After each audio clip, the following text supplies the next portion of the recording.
एक भारतातला माणूस खेकडे घेऊन जपानमध्ये गेला आणि त्याला जपानच्या विमानतळावरती थांबवण्यात आलं आणि त्याला तिथं विचारलं की काय तुझ्या टोपल्यामध्ये. त्या माणसाने आपल्या डोक्यावरचं टोपलं खाली घेतलं आणि त्याला दाखवलं की सगळे खेकडे भरलेले आहेत.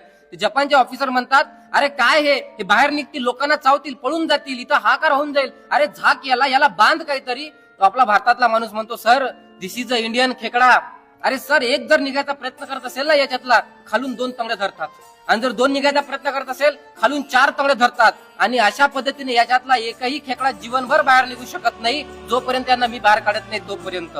तशीच परिस्थिती आपल्या लोकांची झालेली आहे. आज आपल्यातला एक माणूस वर निघायचा प्रयत्न केला, खालून 2 लोक तंगडे धरतात, 2 निघायचे प्रयत्न केले, खालून 4 धरतात. अरे हे धरणारे सगळे लोक आपलेच आहेत, आपल्यातलेच लोक आहेत. त्यामुळं तुमच्या मनाला काय वाटतंय, तुम्हाला किती योग्य वाटतंय, आणि तुम्हाला जर स्वतःचं काम आवडत असेल ना, लोकांचा विचार करणं सोडा, लोकांचे सल्ले घेणं तर अजिबात सोडूनच द्या. कारण हे लोक तुम्हाला पुढे जाण्यापासून थांबवतील.